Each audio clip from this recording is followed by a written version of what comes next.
Si tienen un ejemplar de la Biblia, me encantaría que la abrieran. Y otra vez, yo sé que algunos no tienen la manera de hacerlo porque están conectados o de diferentes maneras están viendo la transmisión o conectándose. Pero si acaso pueden, me encantaría que lo abrieran en el capítulo número 2 de Santiago. Y digo el capítulo número 2 porque en este capítulo estamos avanzando en la conversación donde el epicentro de esta carta ha sido el casamiento, la fusión, una vez más, aquí lo ven en el título, la fusión de la doctrina y el estilo de vida.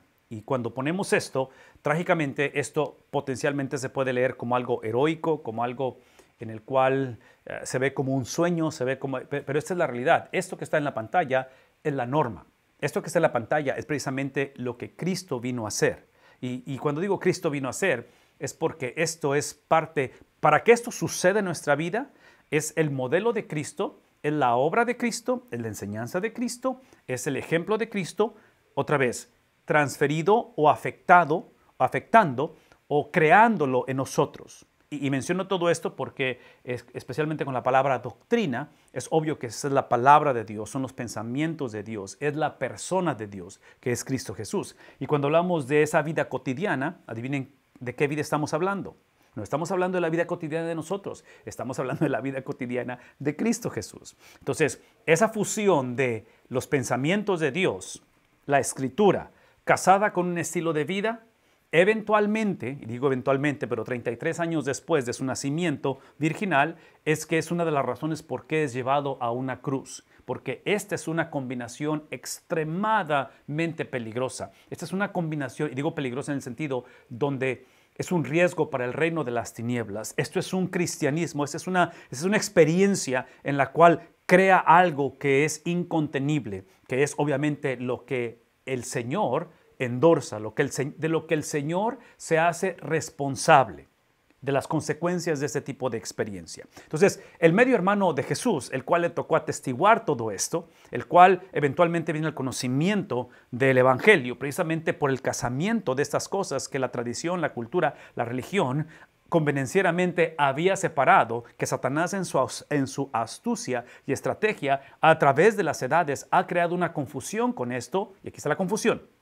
Parte de la confusión es que Satanás ha creado en nosotros, y no solamente Satanás, pero también nosotros, porque no todos lo podemos echar la culpa al diablo, pero es pensar que estas dos cosas, doctrina y vida cotidiana, son opcionales o es una u otra, o es la que me conviene o cuando me conviene. Entonces, parte de la estrategia de Satanás que estos autores, inspirados por el Espíritu de Dios, estamos hablando del autor de la Biblia, el Espíritu Santo, inspirándolos a ellos, parte de ello en el caso de Santiago, es que está presentando esto no solamente como un principio, pero está otra vez llevando a la iglesia a entender el significado de ese principio. Y ustedes lo han escuchado de mí a través de los meses y de los años ya que hemos estado conectados, pero es el casamiento, hablando de fusión, ¿sí?, de lo que dice la palabra, ¿sí?, y lo que significa. Porque eso es parte de los derechos que hemos perdido al venir a Cristo Jesús. Cuando venimos a Cristo Jesús, bueno, básicamente perdemos todos los derechos, pero uno de ellos específicamente es que no tenemos el derecho a crear nuestro propio significado de las palabras de Cristo.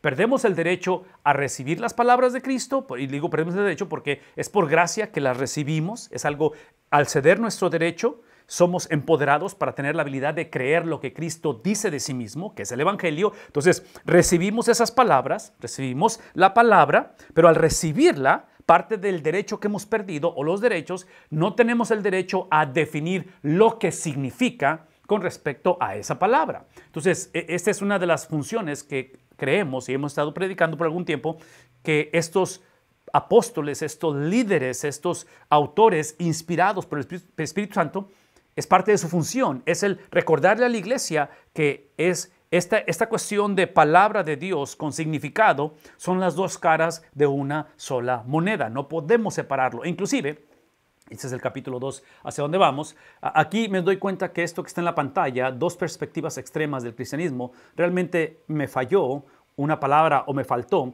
porque son dos perspectivas extremas erróneas del cristianismo. Esa es la palabra que me falta. Entonces, si están tomando nota, pongan ahí la palabra errónea, porque esas son erróneas. Y voy a hacer el énfasis que hago casi cada semana. sobre todo con la palabra errónea, porque no está aquí, pero debió de haber estado ahí. Hasta ahorita me di cuenta que eso. En la cuestión de error, en la cuestión de confusión, en la cuestión de doctrina torcida, en fin, herejía y todo ese tipo de cosas, acabo de explicar la cuestión de la necesidad de esta autoridad bíblica, de estos autores, de estos hombres escogidos por Dios. La urgencia de la presencia de ellos es porque típicamente el error en la vida del cristiano, en la vida del hombre, pero el cristiano específicamente, sucede en lo que típicamente les he instado a que consideren que son los puntos ciegos. Y uso la analogía de los espejos laterales de un carro, donde tienen un ángulo que típicamente no se alcanza a ver. Entonces, ese ángulo es el punto ciego. Y menciono todo esto porque regreso a la cuestión de no solamente esta experiencia de interpretación bíblica es corporal, es dirigida por su espíritu, empoderado por su espíritu, con el propósito de llevarnos a caminar en similitud a Cristo. Una vez más, la interpretación de la Biblia, y digo interpretación, pero la palabra interpretación siempre lleva a la aplicación. Interpretación de la Biblia no aplicada. Y digo interpretación cuando hablo de exposición, cuando hablo de comunicación de ella, cuando hablo de presentación de ella, y sea de una manera personal o corporal, siempre lleva a la vida, afecta la vida cotidiana. Entonces, menciono esto porque, otra vez, en cuestión de ese error, interpretar la Biblia es un trabajo corporal, es un trabajo el cual emana del empoderamiento, de la autoridad, de la capacidad del Espíritu Santo, ¿sí? Con el propósito de poder llevarnos a caminar, a vivir en similitud a Cristo. ¿Está claro ese principio? Porque eso es parte de lo que estamos hablando esta noche. Entonces, Santiago nos presenta, y no nada más Santiago, la historia nos presenta, hoy en día creo que esto es una realidad latente, palpante de este reto, de estos dos extremos erróneos de perspectivas que encontramos en el cristianismo. El primero de ellos es lo que le hemos llamado la caricatura o una caricatura del Evangelio. Algunos de ustedes han visto o han conocido a nuestros hijos a través de los años y los han visto en llamadas o en fotos o personalmente, inclusive en algunas ocasiones.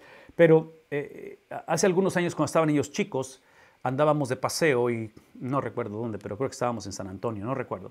Pero ustedes saben de estos lugares turísticos donde está mucha gente que están vendiendo sus productos, pero algunos de ellos son artistas y gente muy capaz. Entonces, este joven que estaba ahí dibujando, este artista, creó esta foto, dibujó esta foto de nuestros hijos. Y es obvio que este es algo que está presentando o tratando de ilustrar las personas de nuestros hijos. Tenemos 3 hijos, pero esta es una caricatura de nuestros hijos. Estos no son nuestros hijos, e inclusive algo más cercano a nuestros hijos sería una foto de ellos, ¿verdad? Lo cual no la puse a propósito, pero en este caso, uno de los extremos erróneos del cristianismo hoy en día con respecto a la perspectiva es cuando el cristianismo es percibido como una caricatura. Por favor, escúchenme. Este tipo de caricaturas del cristianismo típicamente no se ven en el espejo. Nadie se levanta en la mañana y dice, estoy creyendo en una distorsión del Evangelio, en una caricatura del Evangelio. Inclusive, mi argumento y mi urgencia en este tipo de conversaciones que hemos tenido es porque mucha gente, incluyendo, irónicamente, a nuestros hijos, potencialmente, mucha gente, lo que ha despreciado ha sido una caricatura del Evangelio, no el Evangelio. Y otra vez, esto tiene que ver con la experiencia corporal, con la experiencia de la iglesia a la cual se le confió el Evangelio. El Evangelio fue entregado a la iglesia, ¿sí? Cristo empodera a la iglesia para comunicar el Evangelio, no una caricatura. Y aparentemente lo que Santiago está confrontando a la iglesia como líder, como pastor, como alguien que es un gobernante de la iglesia, ¿sí? Empoderado por el Espíritu Santo, es precisamente porque la iglesia está presentando una caricatura del Evangelio.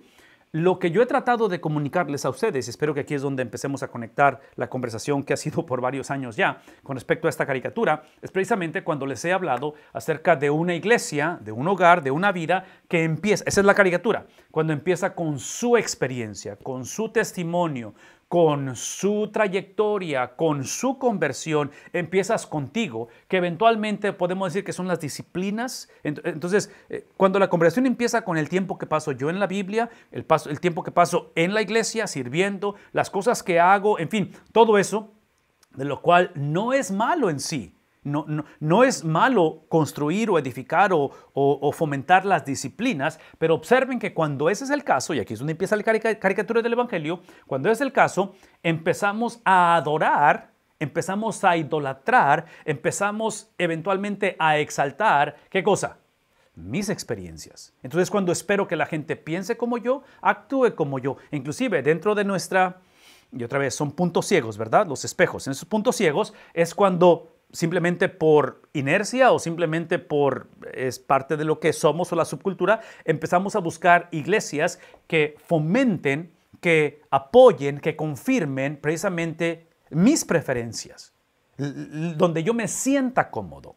Si traducen eso al matrimonio y usando ejemplos un poquito más al extremo, es cuando trágicamente, si ya no me siento cómodo con ella, o si ella no me hace sentir como yo espero que me sienta, porque al final de la conversación se trata de quién, se trata de mí, entonces viene la separación, viene el divorcio o dejamos la iglesia.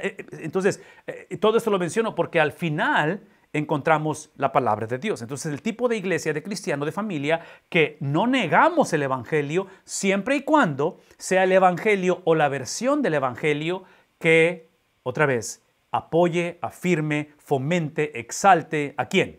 Mi experiencia. Entonces, aparentemente esta era parte del reto con el cual se está encontrando Santiago y está llevando a la iglesia a decir, hey, no podemos continuar esa caricatura del evangelio, no podemos continuar esa distorsión del evangelio. Inclusive, y otra vez, esto va a sonar un poquito crítico, y suena crítico y sé que es crítico, pero me siento con, y no quiero usar la palabra derecho, pero me siento con el privilegio de poder hacer este comentario, porque es obvio, sobre todo en ejemplos negativos, estoy por dar uno negativo, escuchen de mí esto, el ejemplo negativo, y ese es un principio en la comunicación de la palabra de Dios, todo ejemplo negativo debe de ser primero puesto en uno, no en alguien más. Entonces, menciono esto porque el ejemplo que como pastores, del cual inicia conmigo, es que tanto pastores como iglesias nos caracteriza una vida muy ocupada. Y menciono ocupado porque cuando nos mantenemos haciendo un montón de cosas de las cuales no son antibíblicas, el problema no es que estamos violando la Biblia en el sentido de lo que hacemos, porque otra vez, hablar de oración, hablar de lectura, hablar de consagración, hablar de crecimiento espiritual es bíblico, pero la pregunta es, ¿cuál es la razón o el objeto de ese crecer o de esas prácticas? Y la otra es, ¿cuál es el producto? ¿Hacia dónde nos lleva? ¿De dónde emana y hacia dónde nos lleva? Entonces, si no es la doctrina, si no es la palabra de Dios, potencialmente tenemos iglesias, tenemos matrimonios, tenemos vidas extremadamente ocupadas, pero no necesariamente productivas. Entonces, la invitación ha sido, y aquí es donde empieza la cuestión de retomar otra vez o de reintroducir una versión genuina, no falsificada del Evangelio, es que no iniciemos con nosotros. ¿Iniciemos con quién? Iniciemos con ese agente foráneo. Iniciemos con alguien más. Iniciemos con una persona que no somos nosotros. Y esa otra persona es una sola persona y esa persona es Cristo Jesús. Porque hablar de doctrina es hablar del carácter de Cristo, es hablar de la perspectiva de Cristo, es hablar de los sentimientos de Cristo, es hablar de las acciones de Cristo, es hablar del sentir de Cristo. Entonces, eso es lo que deseamos hacer. Y hasta, si por alguna razón, esta noche, si por alguna razón tenemos familiares, algunos de nosotros estamos al punto de decir no más a la iglesia, tenemos gente que ha dejado la iglesia porque, y somos honestos, han rechazado una caricatura, ven lo que voy a decir, del Evangelio. Entonces, el antídoto es regresar ¿a qué cosa? Otra vez, regresar a ese Evangelio, regresar a la veracidad de las palabras, del estilo de vida de una sola persona, y ese es Cristo Jesús. De lo cual, observen lo que va a suceder, y aquí está No estoy tratando de vender nada, ¿verdad? No estoy tratando de vender ni convencer a nadie. Solamente lo que quiero que vean es el beneficio o es lo que produce la exaltación de Cristo. Es lo que produce la centralidad de este libro, el cual este libro está apuntando hacia una persona. Hablando de la Navidad, se trata de una persona. El beneficio de ello no es que las cosas van a salir mejor o bien. ¿Pueden salir mejor o bien? Es obvio que pueden. Han salido mejor o bien muchas de las veces. E inclusive mi argumento ha sido, y eso es parte de la caricatura del Evangelio que hemos creado, constituido, Dios nos ha bendecido tanto que somos una generación, otra vez, gobernada por este sentido donde Dios me debe, ¿sí? Por mis disciplinas, por mi conducta, porque he sido fiel, en fin, todo eso, de tal manera que asumimos, y ustedes lo han escuchado esto de mí anteriormente, asumimos que la gracia de Dios, el favor de Dios, Él me lo debe a mí. Entonces, ¿cómo lo sé eso? Lo sé por la manera en que respondemos cuando las cosas no salen como yo digo, cuando la tragedia me golpea, cuando lo nunca antes sucedido o pensado se lleva a cabo. Y menciono todo esto porque la doctrina, por favor, si están tomando nota, esto es extremadamente importante.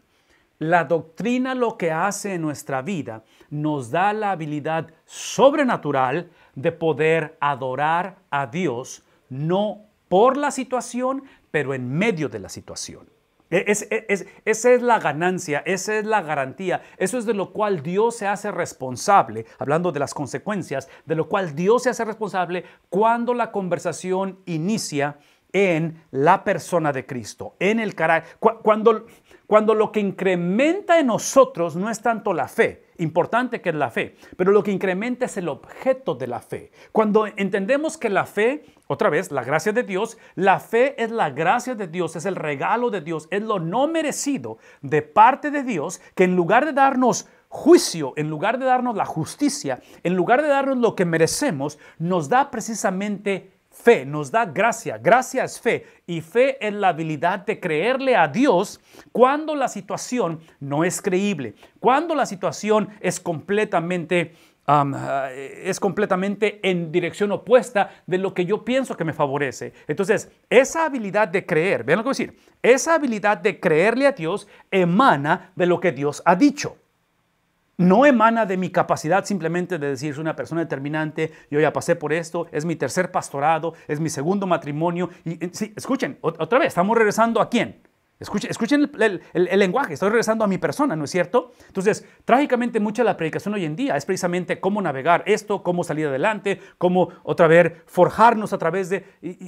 Y otra vez, estoy siendo crítico, pero es la lucha que todos tenemos en ese aspecto. El punto aquí simplemente es esto, que la fe que emana de la palabra de Dios, que esta palabra me apunta a la persona de Dios, que es Cristo Jesús. Entonces, es la fe de Cristo transferida y acreditada, imputada, dada a su iglesia, dada al cristiano. Y esa fe, vean lo que decir, esa fe activada por su espíritu, basado en su palabra, en un contexto de corporalidad, me da la habilidad de adorar a Dios aún cuando mi mente, aun cuando mi vista, aun cuando mi olfato, mi gusto, mi tacto, en fin, aun cuando la situación en lo tangible me dice que estoy en luto, me dice que estoy deprimido, me dice que, y no solamente digo dice, pero es la realidad, ¿verdad? Porque la depresión, el luto son cosas tangibles y reales. Entonces, es la obra sobrenatural donde Dios no garantiza que la cosa va a terminar bien ahorita. Es simplemente la habilidad dada por el Señor, basado en todo lo que acabo de mencionar, simplemente de adorarle a Él en medio de, no por la tormenta, pero es en medio de la tormenta, lo cual, adivinen qué, produce las disciplinas. Entonces las disciplinas son no negociables. Esto es no negociable. Yo argumentaría que si la vida del cristiano no está creciendo en disciplina, en estilo de vida que refleja el carácter de Cristo, ese es el tipo de vida de cristiano que no tiene fundamento y que está a merced de las circunstancias. Entonces, esto que está aquí es sumamente importante, pero esto, por favor escúchenme, están tomando nota, esta no es la evidencia que he creído en Cristo. Esto, crecer en mi devoción, crecer en mi, otra vez, en mi entrega, en mi conocimiento de la Biblia, el crecimiento no es la evidencia que he creído.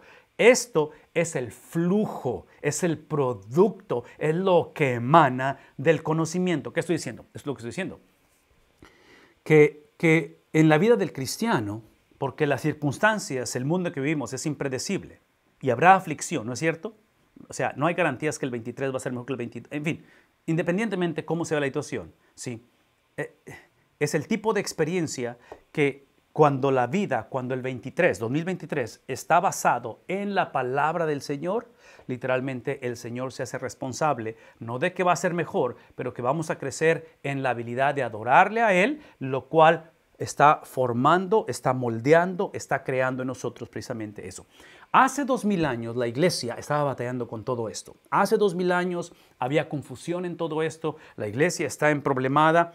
Y parte del problema en la iglesia no solamente es la infiltración de doctrina, que es un problema serio, y infiltrar doctrina corrupta a la iglesia es simplemente esto que está en la pantalla, es iniciar con las disciplinas, iniciar con mi judaísmo, con mi mentalidad griega, hablando de hace 2000 años, con mi trasfondo romano, en fin, es el argumento que están teniendo ellos, ¿no es cierto? Entonces, una de las cosas que Santiago está haciendo, está llamando a cuentas a la iglesia para...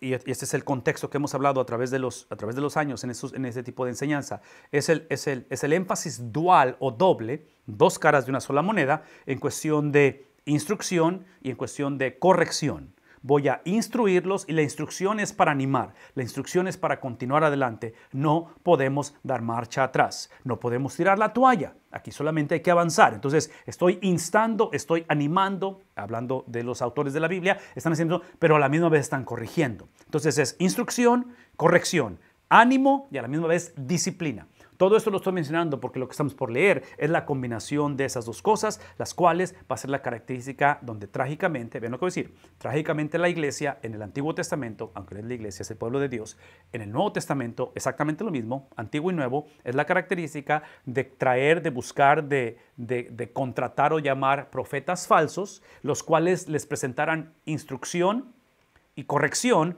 pero la gente elegía cuál les gusta, como si fuera un buffet, cuál nos gusta. ¿Qué es lo que pasa hoy en día en cuestión de la predicación, en cuestión de elegir una iglesia? Hoy la gente escoge de acuerdo a lo que le conviene, de acuerdo a lo que le gusta, en lugar de ver como la meta, otra vez, la palabra de Dios empoderada por su espíritu, entre paréntesis, hablando de profetas o de maestros falsos, una de las características de un maestro falso es precisamente, y me voy a tener que regresar, en la falsedad de la enseñanza hoy en día es cuando esto está divorciado. Es cuando la doctrina no va de acuerdo al estilo de vida. ¿Estamos conscientes de ello? Una vez más, cuando esto está divorciado, es una característica Antiguo Testamento y Nuevo Testamento de que hay algo mal, de que algo tiene que suceder. Mi argumento ha sido, y mi énfasis ha sido, en cuestión de encontrarnos, potencialmente encontrarnos en una situación donde a nivel hogar, a nivel personal, a nivel iglesia, hay un divorcio entre lo que dice la persona y en lo que está viviendo. La pregunta no es si va a haber eso o va a suceder. Eso nos puede pasar a todos, eso nadie está exento de ello. La pregunta es si la iglesia está estructurada, si tenemos un sistema bíblico para lidiar con esos casos cuando sucedan. No sí, pero cuando sucedan. Y aquí está la realidad.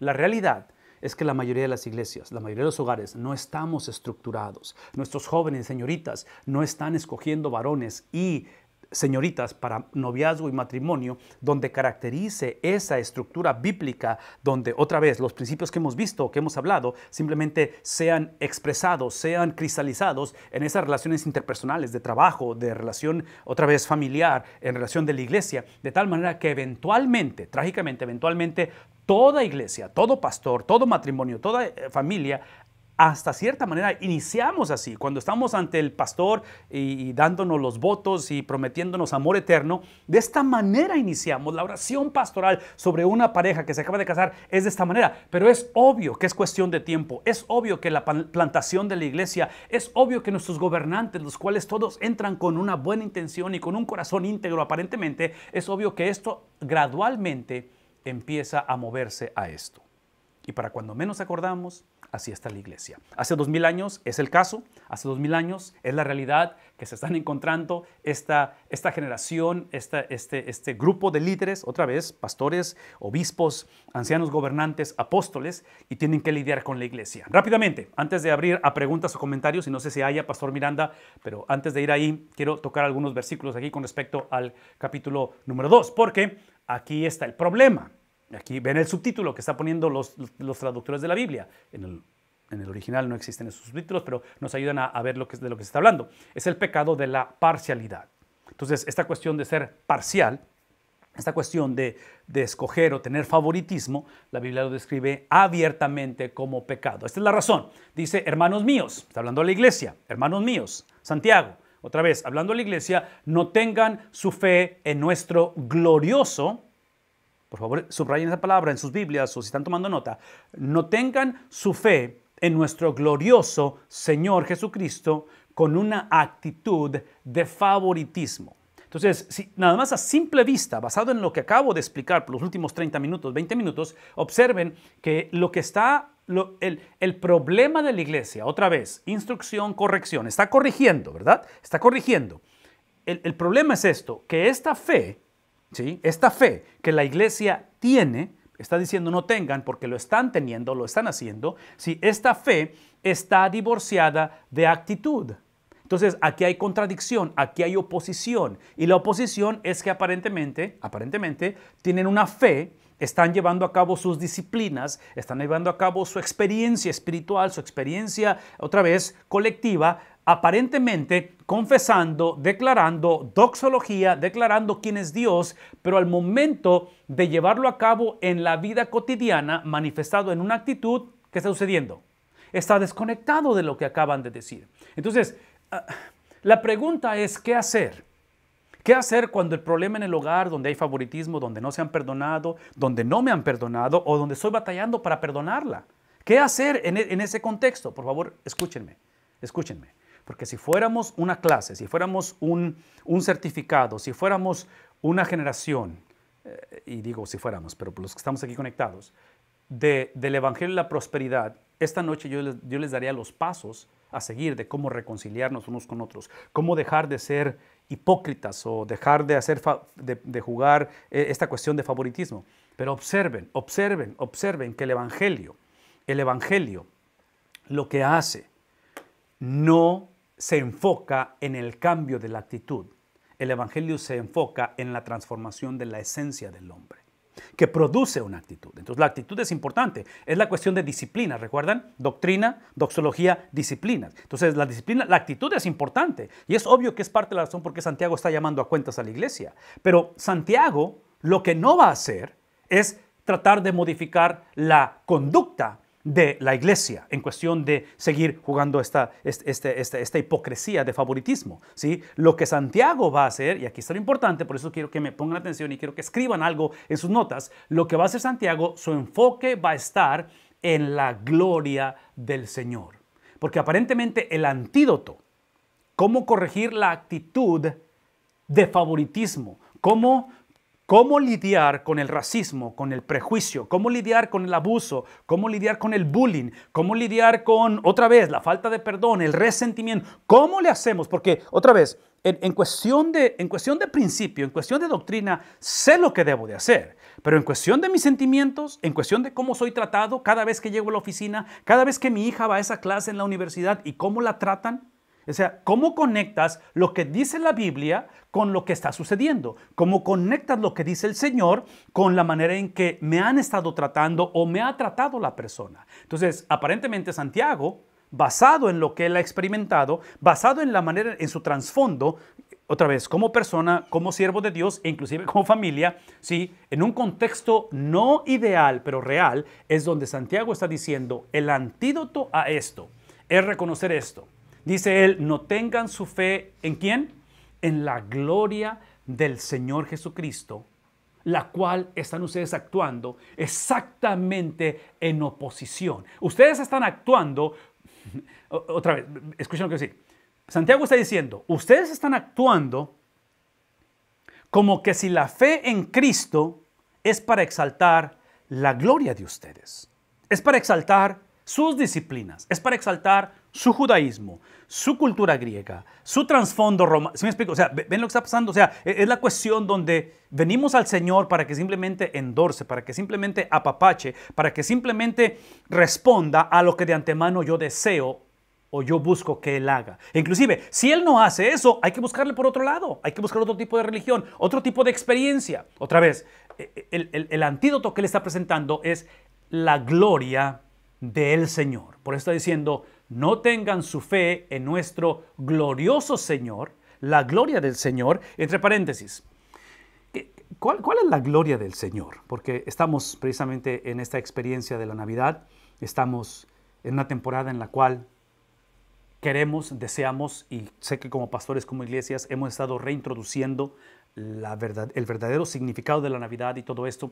Y la semana pasada, si no me equivoco, probablemente lo dije, creo que lo dije, si no lo dije, lo digo ahorita, pero cuando hablamos de esta Navidad y hablando otra vez de la gloria, ¿qué es la gloria del Señor? Estoy tratando de responder a la pregunta, ¿qué es la gloria del Señor? Es la cuestión de que esta gloria del Señor tiene que ver precisamente con el carácter del Señor, con la persona del Señor. Y menciono todo esto porque en cuestión de la Navidad hemos recomendado que este mes de diciembre hagamos un énfasis, lo usemos y podría ser una práctica anual donde cada diciembre hagamos esto, porque obviamente que diciembre o la Navidad es una temporada del año y ya cuando se pasa, el próximo lunes que estemos conectados ya vamos a estar pensando en el año nuevo, ¿no es cierto? Pero aquí es el punto, es pensar en esos pasajes cristocéntricos, donde hay pasajes en la Biblia que enfatizan y que son el epicentro, el clímax, el pináculo de la cristología. Y cuando hablo de la gloria del Señor, por favor escúchenme, por favor, esto es importante. La gloria del Señor, hablando de uno de esos pasajes cristológicos o cristocéntricos, es precisamente Filipenses capítulo 2. Y en Filipenses capítulo 2, esta cuestión de gloria, de autoridad, donde termina en esos últimos versículos, donde dice que eventualmente por eso es que Dios le dio al Hijo, le dio a Cristo el nombre que es por sobre, piensen en gloria, la gloria restaurada en Él, ¿verdad? La gloria la cual Él voluntariamente dejó, Él abandonó. Así es como inicia este pasaje, ¿verdad? Donde no escatimó el ser igual a Dios como cosa que aferrarse. El punto es este, el punto es que la palabra gloria, basado en Filipenses capítulo 2, la palabra gloria es el producto de la humillación. No estamos captando esto. Ese es el punto que queremos hacer. Es la Navidad de que este proceso, esta experiencia del recién nacido, esta experiencia de haber escogido a alguien como María, el haber nacido en un pueblo como Belén de Judea, todo lo que involucra esa experiencia de Navidad no es otra cosa más que simplemente el Dios de la Biblia a través de las edades, antes de la fundación del mundo, estableciendo no solamente quién iba a salvar, pero cómo iba a salvar. Entonces, hablar de la gloria del Señor y declarar o pensar o entender que es el antídoto a una cultura de abuso, de bullying, de racismo, de prejuicio dividida, ¿sí? Hablar de eso es hombres y mujeres que vemos esta experiencia de humildad, de sacrificio, de desprenderse de sí mismo sin perder su esencia divina, porque eso es parte de la teología o la cristología. Es el entender que esta experiencia, este proceso donde no escatimó el ser igual a Dios como cosa que aferrarse, y empieza este proceso donde eventualmente termina posicionándose, termina asumiendo y termina siendo juzgado por el Padre como maldito, porque es maldito el que está colgado de un madero, de acuerdo a Deuteronomio. En ese contexto, el Padre usa todo ese proceso de la obediencia del Hijo para exaltarlo hasta lo sumo. ¿Qué es el punto? Aquí es el punto. Que todo lo que acabo de describir, esa experiencia de Navidad, aunque es una obra única de Cristo, Él es el ungido de Dios, es el escogido de Dios. Vean lo que voy a decir. Esto que describe Filipenses capítulo 2, 1 al 11, porque Pablo así es como inicia Filipenses capítulo 2. Dice, haya en vosotros la misma actitud que hubo también en ¿quién? En Cristo. Entonces, menciono todo esto porque estos principios teológicos, esta cristología, este énfasis, en este caso de Filipenses capítulo 2, no puede ser simplemente un himno, no puede ser simplemente una publicación en Facebook. No, esto es algo que Cristo nos ha transferido. Esta actitud que le está hablando es precisamente lo que Santiago está viendo como el antídoto, exactamente al opuesto, porque si somos honestos, nosotros típicamente lo que buscamos, una vez más, es la gloria no del Señor, la de nosotros. Es donde ahora, sí, esta cuestión de humillarse, no. eso de humillación es lo que me pasó antes de Cristo. Vengo a Cristo para que Cristo me exalte. No. Otra vez, el proceso de exaltación inicia con un proceso de humillación, donde ahora Pablo dice precisamente en el capítulo 3 de Filipenses que para él su anhelo, su sueño, para él la meta, después de que describe su resumen, su currículum vital y después de que habla donde dice que todo eso lo considera como basura, como estiércol, dice todo eso es basura porque ahora mi anhelo es ser copartícipe ¿de qué cosa? ¿Del ministerio de predicación de Cristo? ¿Del número de seguidores que Cristo tiene? No. Dice, quiero ser copartícipe de sus sufrimientos y de alguna manera semejarme a Cristo. Son las palabras de Pablo. Son las palabras de esos apóstoles. Son los filtros a través de los cuales ellos procesaban la experiencia de relación, no solamente con el Padre Celestial, pero también de unos con otros. Y de ahí es donde él simplemente habla y dice, porque si en su congregación, hablando de los cristianos, entra un hombre con anillo de oro y vestido de ropa lujosa y también entra un pobre con ropa sucia. Vean lo que dice, aquí está el problema, aquí está el racismo. Dice, dan atención especial al que lleva la ropa lujosa. Y dicen, siéntese aquí en un buen lugar. Y al pobre le dicen, tú estate allí de pie o siéntate junto a mi estrado. ¿Acaso, aquí está la pregunta, basado en este prejuicio, en este favoritismo, dice, ¿acaso no han hecho distinciones entre ustedes mismos y han venido a ser jueces con malos pensamientos? De tal manera que termina diciendo, hermanos míos. Y esta palabra hermanos, que no la subrayé, pero esta palabra hermanos, la razón por la cual somos hechos hermanos, vean lo que voy a decir, no es por nuestra compatibilidad teológica, doctrinal, por nuestro estilo de vida, porque nos llevamos bien, no. La razón por la cual somos hermanos es porque antes de ser hermanos éramos enemigos de Dios. Para poder ser hermanos, el Hijo tuvo que ser destituido, tuvo que ser despreciado y abandonado, ¿no es cierto? El medio hermano de Santiago tuvo que ser puesto en un madero. Entonces, esto, trágicamente, cuando empezamos a exaltar, cuando empezamos a venerar, cuando empezamos a idolatrar y eventualmente a satanizar mis preferencias personales, que termina siendo prejuicios, termina siendo otra vez arbitrariedad, termina siendo el abandono y el segregar a otros. Cuando hacemos eso, por favor escúchenme, eso es importante. Cuando hacemos eso, el problema muchas de las veces no es el prejuicio, no es el odio que sentimos unos por otros, lo cual es un problema. Pero el problema es una generación que piensa que nacimos siendo hermanos. Nadie nace siendo hermano de Cristo. Nadie. Todos nacemos separados de Cristo, enemigos de Cristo, fugitivos de Cristo. ¿Qué estoy diciendo? Todo esto lo menciono porque una vez más, el Hijo tuvo que ser desprendido de su Padre, Filipenses capítulo 2, ¿no es cierto? Lo acabo de escribir. Entonces, esa es la base para que seamos hermanos. E irónicamente, dentro del cuerpo de Cristo, esto se había olvidado, que es el problema que tenemos hoy en día. Y voy a hacer voy a hacer mi plegaria que hago casi cada semana. Voy a retomar esto que es el batallar de todos nosotros. Mientras nuestra predicación y enseñanza de la Biblia continúe tratando de cambiar el prejuicio, el odio, el resentimiento, la reconciliación, si ese es el motor de arranque, vamos a continuar perpetuando la idea preconcebida que todos somos hermanos. Véanme tantito. Hoy en día hay gente que está liderando nuestras iglesias que no son parte de la familia de Dios y se han posicionado ahí por sus habilidades, por sus capacidades, por su experiencia, por su conocimiento teológico, pero no se han encontrado con el Cristo de la Biblia. ¿Qué hacer al respecto? ¿Cómo saber quién es quién? Vean lo que voy a decir, por favor, vean tantito. La manera en que sabemos quién es quién, la manera en que sabemos distinguir quién realmente es parte de esta experiencia en el encuentro con Cristo es a través de la exposición de su palabra. Es el volver a casar, a volver a fusionar lo que la Biblia dice con lo que la Biblia implica. La doctrina con estilo de vida. Esta iglesia estaba emproblemadísima, precisamente, no solamente por lo que acabo de decir, pero escuchen lo que estoy por decir. No solamente por lo que acabo de decir, había un divorcio entre doctrina y estilo de vida, pero la otra es esta, y Santiago lo sabe, esos apóstoles lo saben. La iglesia se está moviendo hacia persecución extrema. La iglesia se está moviendo hacia una situación de mucha calamidad.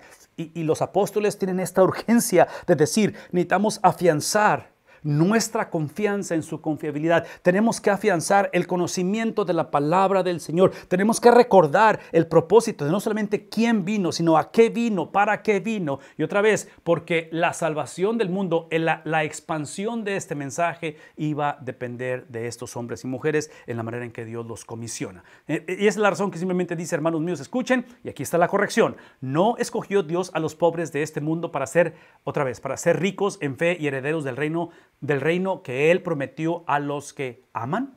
Y esta es una pregunta retórica porque ellos deben de saber la respuesta a esta pregunta, lo cual convenencieramente la han olvidado. Pastor, ¿habrá algún comentario o pregunta hasta aquí con respecto a esto?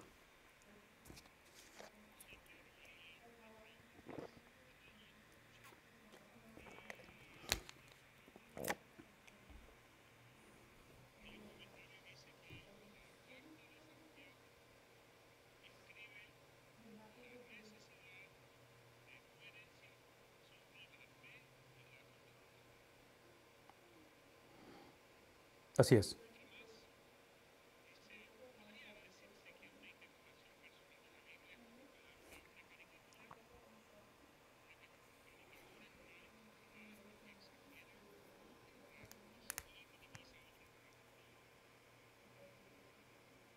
Sí, sí, la respuesta es sí en el sentido de que lo que implica el pensar en interpretación individual o personal en lugar de colectiva es que tenemos que recordar que todos tenemos teología corrupta. No hay, algunos simplemente somos más herejes que otros, pero nadie tiene esto figurado en perfección. Entonces, esa es una. La otra, regresando a Mateo capítulo 16. Las llaves del reino fueron entregadas a la iglesia, no fueron entregadas a los apóstoles. En otras palabras, no hay jerarquías en el reino de Dios en ese aspecto. Entonces, otra vez, una de las características de falsa doctrina, de falsos maestros, es cuando la persona se presenta con esa supremacía, con esa exclusividad donde Dios me dijo que te dijera. Son preguntas, son palabras de las cuales, y otra vez, estoy hablando generalidades, vas caso por caso, pero en lo personal definitivamente es una de esas cosas de las cuales uno tiene que tener cuidado. Entonces, no toda interpretación personal es herejía o es una caricatura del Evangelio, pero déjame responder esta pregunta, pastor. Déjame poner esta pregunta. Porque la meta no es interpretación de la Biblia, la meta es Dios a través de la interpretación de la Biblia. Encontrarme con Cristo, encontrarme con Dios, ser empoderado por su Espíritu, en el escudriñar la palabra de Dios, por favor, no pierdan lo que voy a decir. Una de las cosas que produce la doctrina o el conocimiento de la doctrina es que esta doctrina siempre es relacional. Es con el propósito de servir a otros. Es con el propósito de, y ahorita estamos por ver esto en cuestión de atender al destituido, de ir por aquellos que están en necesidad. Y menciono esto porque cuando hablamos de una interpretación personal o individual y que potencialmente se usa nada más para crear un cierto tipo de promoción del individuo, o hablar de superioridad, o hablar de autoridad, es el mismo contexto o el mismo pensamiento que sucede en el hogar. Si en el hogar como padre o como esposo yo llego a decir esto, si yo llego a este punto, Dios permita que nunca llegue, pero si llego a este punto en el hogar donde digo, es que soy tu padre y tienes que respetarme. Si yo empiezo a demandar ese respeto, probablemente yo había perdido el respeto de mis hijos tiempo atrás. Simplemente que esta crisis o desacuerdo está exponiendo lo que se perdió tiempo atrás. Que se perdió por diferentes circunstancias, pero el punto es de que como líder, como padre, como pastor, como intérprete de la Biblia, no es para yo ser empoderado y tener autoridad y conocimiento y demostrar cuánto sé. Es precisamente porque, acuérdense, esa interpretación de la Biblia es para entregarme, para conocer, para crecer en similitud a ¿quién? Precisamente aquel que el pináculo de su ministerio, el clímax de su experiencia, Filipenses capítulo 2, es precisamente la noche que va a ser entregado. Alrededor de esa mesa, en un contexto de intimidad, toma un contenedor de agua y toma una toalla. ¿Y qué es lo que hace? Lava los pies de los discípulos. Entonces, mi argumento va a ser esto, que entre más conozco, entre más me profundizo, entre más interpreto la Biblia, más me debe de llevar, ven lo que voy a decir, a contenedores de agua y a toallas. Esos deben ser los distintivos de interpretación correcta para servir, para vivir con otros, para otros. Y es donde hablamos de evangelismo, hablamos de discipulado. Entonces, definitivamente debe de llevarnos a eso. ¿Algún otro comentario, pastor, o pregunta?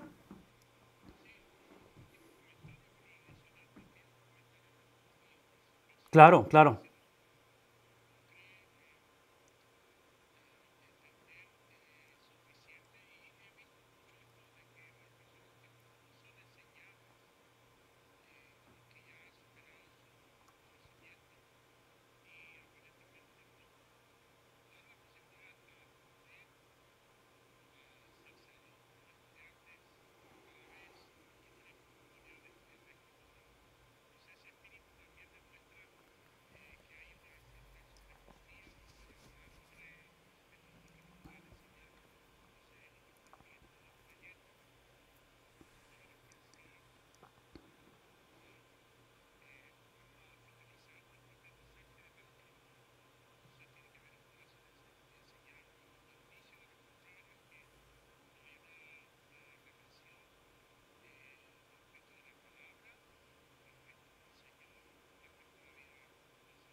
Y déjame hacer este comentario porque estás diciendo algo extremadamente importante. Esta cuestión de ser enseñable, más vale que no sea algo que yo digo de mí mismo, porque entonces es precisamente lo opuesto. Eso debe decirlo alguien más de mi persona. Es como la cuestión de humildad. Si yo tengo y yo estoy defendiéndome diciendo es que yo soy humilde, pues es obvio que no eres humilde, porque no, una persona humilde no dice que es humilde. Entonces, una persona enseñable no usa esa actitud enseñable como si fuera otra vez un cierto tipo de defensa para decir, hey, es que yo soy enseñable. No, no, debe ser una característica que alguien más dice de esa persona. Pero tienes toda la razón, definitivamente.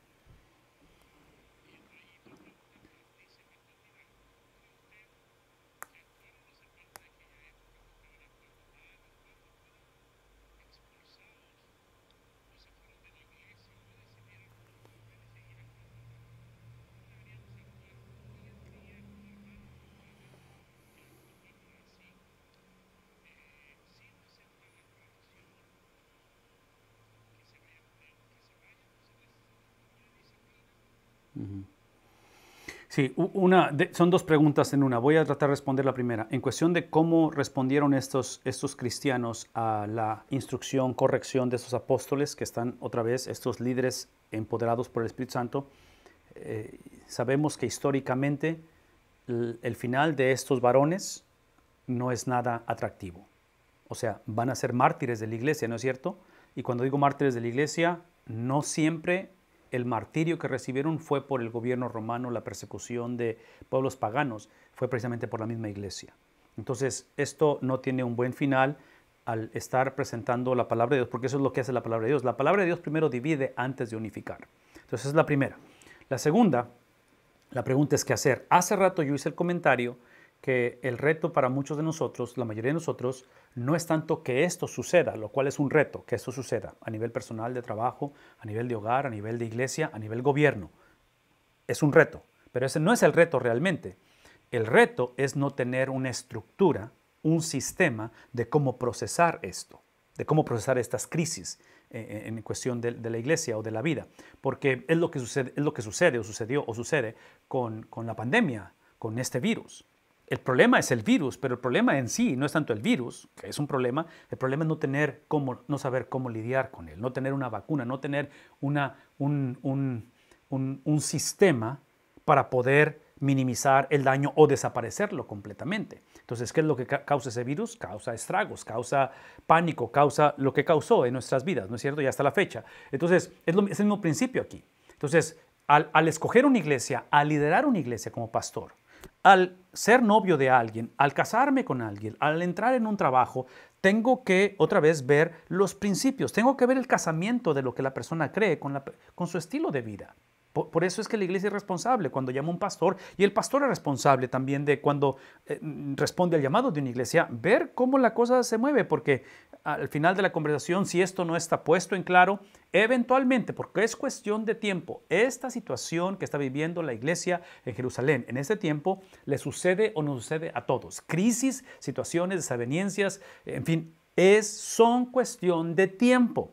Y el argumento es el argumento que estas desavenencias, estas fragmentaciones de la comunidad, de la relación, de otra vez del matrimonio, lo que hacen es que están exponiendo lo que de antemano ya existía o la ausencia de lo que debe de haber existido, que en este caso, otra vez, por favor escúchenme, esto es lo que estamos hablando. Estamos hablando del conocimiento de la Biblia, estamos hablando de la doctrina, estamos hablando de su palabra, vean esto, expresada, cristalizada, contextualizada en cada contexto de nuestras vidas.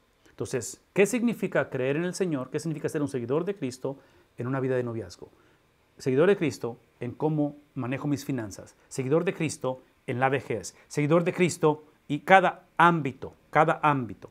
Entonces, cuando eso está divorciado, cuando eso no hay una correlación o cuando esto va en dirección opuesta, es donde la crisis, vean lo que voy a decir, la crisis, la división, el problema, el racismo, el prejuicio, lo único que está haciendo es exponiendo lo que de antemano ya existía. Y ahí es donde nos sorprende porque es que la persona siempre se mostró honesta, nunca pensé que ella me iba a hacer esto, en fin, ese tipo de situaciones. Al final de la conversación, Pastor Miranda, y creo que esa es la última pregunta para moverme, al final de la conversación, vean lo que voy a decir, por favor, escúchenme. Es obvio que la Biblia no es una sección amarilla de un directorio telefónico. Para los que son de mi edad o más grandes recuerdan lo que eso significa. En otras palabras, lo que no estamos haciendo con este libro de Santiago o con la palabra de Dios es simplemente buscar la fórmula, el proceso, la metodología de cómo evitar una división en la iglesia, cómo evitar, otra vez, y menciono esto porque es obvio que hay principios, hay cosas que Él está instruyendo que la iglesia necesita hacer o dejar de hacer, basado en la palabra de Dios. Pero, ven lo que voy a decir, en la Biblia hay suficientes ejemplos donde la familia, el hogar, la persona hicieron lo correcto, vivieron ante el Señor de una manera correcta y aún así hubo caos, aún así hubo experiencias que no te explicas por qué suceden, que es el punto de que estamos en un mundo gobernado por Génesis capítulo 3, de que estamos en un contexto en el cual es cuestión de tiempo. Van a haber situaciones difíciles en nuestra vida. ¿Qué es el punto? Que como no hay garantías en la vida y este libro no nos acercamos a él, como dije al principio, doctrina, doxología y disciplinas, no nos acercamos a la doctrina para ser exentos de problema. Nos acercamos a la doctrina, predicamos la palabra para saber qué hacer en medio de los problemas. Y esa es la palabra doxología. Lo que hacemos en medio de la crisis es lo que hacíamos antes de que se presentara la crisis. Antes de que llegara la crisis, éramos o somos un hogar, un matrimonio, un pastorado, una iglesia que aprendemos a alabar a Dios. Exaltamos la grandeza de Dios y la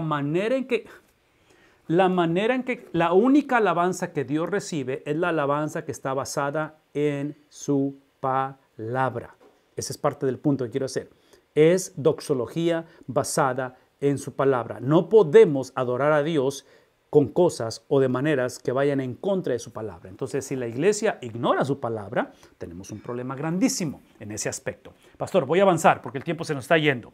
Termina diciendo esto, haciendo la pregunta retórica, ¿no escogió Dios a los pobres de este mundo para ser ricos en fe y herederos del reino que Él prometió a los que lo aman? Entonces, el problema está en el presente de la iglesia, todo lo que hemos escrito tiene un problema la iglesia. El futuro no se ve muy brillante porque la iglesia está disfuncional, con problemas, división, todo eso. Y voy a decirles una vez más este principio, y yo sé que suena como disco rayado. La enseñanza que está presentando Santiago no es simplemente, aunque sí lo involucra, el solucionar lo que está pasando o el garantizar un futuro más seguro o más feliz o menos disfuncional. Santiago lo que está haciendo, llevándolos a el pasado, porque observen lo que está diciendo, no escogió Dios a los pobres de este mundo, o sea, ya lo hizo el Señor. Entonces, Santiago está reintroduciendo ese mensaje de antaño, ese principio que es eterno. Está reintroduciendo el carácter, la mente de Dios, obviamente a través de la persona de Cristo. Y menciono esto porque, otra vez, muchas de las veces, porque somos abrumados con la realidad del presente, la confusión, otra vez la separación, la fragmentación, la iglesia se divide, en fin, un montón de cosas y estamos en ese estado de pánico, en ese estado de no saber qué hacer, o queremos hacer el siguiente movimiento financiero, relacional, buscando que haya un cierto tipo de garantía y se nos olvida qué es lo que ya sucedió. Y menciono esto porque voy a reenfatizar lo que he estado otra vez diciendo. El privilegio que tenemos como pastores, como maestros de la Biblia, semana tras semana, domingo tras domingo, es llevar a la iglesia en el contexto actual, con el sueño del futuro, llevar a la iglesia a retomar el mensaje de antaño. Por eso el evangelio es reintroducido, reintroducido, reintroducido, adivinen qué, semana tras semana, porque domingo tras domingo, momento tras momento, hay gente que nunca ha escuchado el evangelio, hay gente que ha escuchado caricaturas del evangelio y hay gente que necesita reintroducirse al evangelio. ¿Por qué? Porque lo único que el Padre se hace responsable es del evangelio. Entonces, Él está hablando acerca de cómo Dios obró a través de las edades y Él escogió a estos pobres, que es el punto. El punto es de que está haciendo Santiago, es que el evangelio empodera al mundo, a los que el mundo ha destituido. Ese es el punto, porque la iglesia está haciendo exactamente lo opuesto. La iglesia en ese tiempo está siguiendo los patrones del mundo, destituyendo, marginizando, está la iglesia etiquetando, la iglesia está guiando por las apariencias, por lo que la gente maneja, cómo viven, qué tipo de ropa tienen. ¿Me explico? Entonces, aquí es donde Santiago interviene y dice, hey, la manera en que Dios ha obrado, la manera en que el evangelio es introducido, la manera en que el reino de Dios literalmente fue establecido, es exactamente en un contexto de los despreciados, en un contexto de los que están marginados, es en un contexto de aquellos que no tenían influencia o que no iban a tener influencia en este mundo. De esa manera está reintroduciendo, y entre paréntesis, aquí está la ironía, adivinen qué, está hablando de su hermano, de su medio hermano. Está hablando del contexto en el cual, cuando los evangelios hacen la referencia, si no me equivoco es en Lucas, si no me equivoco, cuando dicen no ese es el hijo del carpintero, hablando de Jesús, es el contexto, otra vez cultural, donde el padre de Jesús, llamado José, como carpintero, se cree que ese oficio, esa profesión, era una profesión itinerante. Entonces, el hecho de que esa es una cultura extremadamente fuerte en cuestión de relación familiar, esta cuestión de tener a un padre que constantemente estaba fuera del hogar, lo veían como un desprecio. Menciono todo esto otra vez porque aquí es donde Santiago dice, pero ustedes, ¿qué es lo que ustedes han hecho? Ustedes han despreciado al pobre. Lo que Dios ha usado para introducir su reino, ustedes lo han despreciado. ¿No son los ricos los que los oprimen y personalmente los arrastran a los tribunales? Está haciendo estas preguntas retóricas porque la respuesta implica sí. Ellos saben que es un sí. No está dando una revelación nueva a esta gente. Es simplemente que su elitismo, su favoritismo los ha cegado. Entonces, voy a decirlo una vez más. Esa ceguera que hay en la iglesia, esa capacidad o falta de capacidad de no ver lo obvio, solamente puede ser penetrada, puede ser transformada de la misma manera que fue transformada o cambiada la ceguera espiritual al principio. ¿Recuerdan que hablé acerca de que nadie nace siendo hermanos de Jesús? De que las buenas nuevas del Evangelio inician con malas nuevas del Evangelio, de que somos fugitivos del Señor, todos sin excepción. Todo eso lo estoy mencionando porque la manera en que la iglesia va a retomar, va a reconectar con esa doctrina, con esa transformación, la manera en que la iglesia va a fusionar doctrina con estilo de vida y dejar de hacer todo dejar de perpetuar esta mentalidad tóxica, es a través del mismo espíritu que intervino en salvación, ahora tiene que intervenir para santificación. Una vez más, el mismo espíritu que obró para justificación, para regeneración de la persona, es el mismo espíritu que, y menciono esto una vez más, porque trágicamente, hoy en día, como bautistas, como evangélicos, estamos a favor de las solas, la reforma, ¿verdad? Cuando hablamos de las solas de la reforma, pero convenencieramente se nos olvida lo que implica la continuidad o el propósito de la introducción de las solas, de la introducción del evangelio. Entonces, es donde estamos ahorita, porque aquí es donde regreso a mi cancioncita de cada 20 minutos o cada semana, es de que afirmamos la salvación del individuo, la familia, están pasando por una situación disfuncional y trágicamente la predicación es que queremos cambiar la conducta de ellos. No, no, no, no, no, no, no, no, no. Como pastor no soy responsable de la conducta de ellos. Como pastor soy responsable de reintroducir el mismo evangelio bajo la misma unción, con el mismo poder, no tanto para que sean salvos, pero para que reconozcan, para que entiendan, para que otra vez reconecten a la razón por la cual fueron salvos. Y aparentemente es el problema de la iglesia. La iglesia había olvidado no la salvación, pero la razón por la cual habían sido salvos. Entonces, cuando la razón o el motivo, la causa, el propósito de la salvación es negociado, olvidado, completamente distorsionado, ven lo que voy a decir.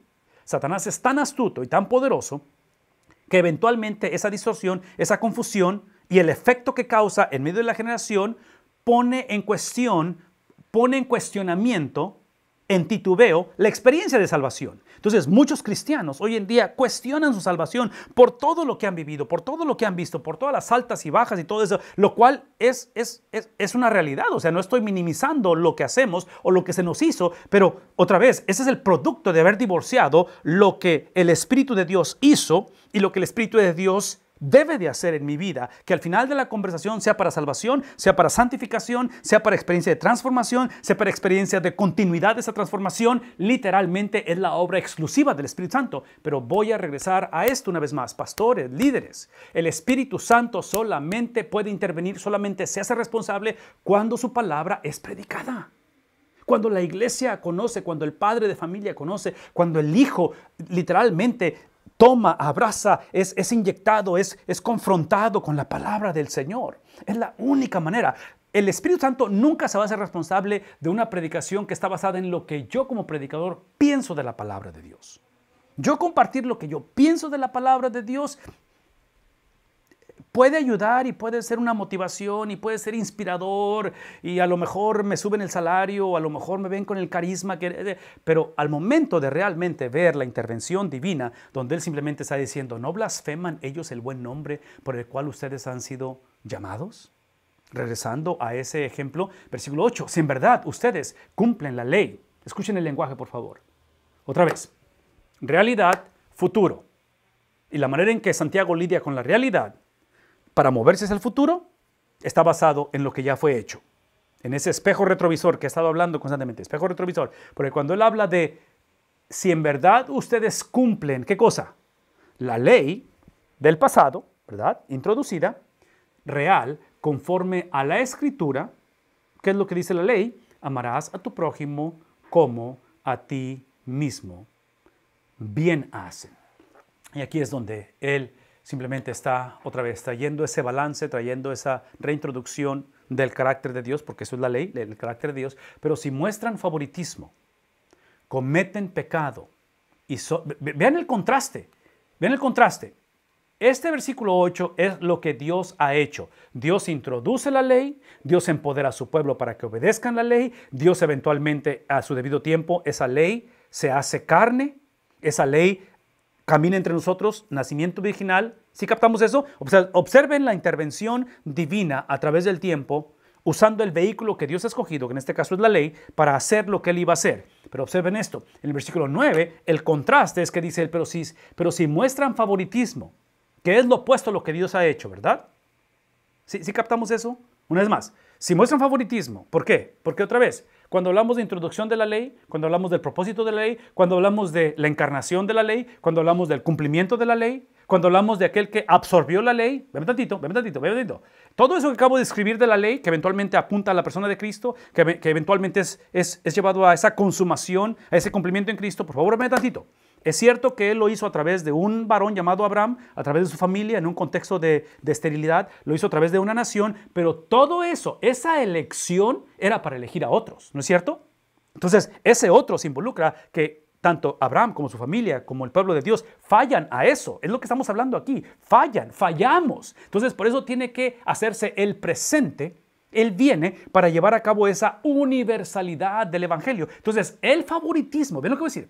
El favoritismo es el antídoto a esa ley. El favoritismo, cuando jugamos, cuando caemos en ese juego de favoritismo, de preferencias personales, cuando seguimos idolatrando ese ego, exaltando mis preferencias personales, cuando nos hacemos los ofendidos rápidamente, cuando estamos en una condición donde estamos reclamando los derechos y ese tipo de, vean lo que voy a decir, estamos moviéndonos en dirección opuesta precisamente de ese Dios que introdujo la ley. Y la ley, escúchenme por favor, ustedes lo saben esto, la ley no fue introducida para que esta gente, el pueblo de Dios, fueran su pueblo.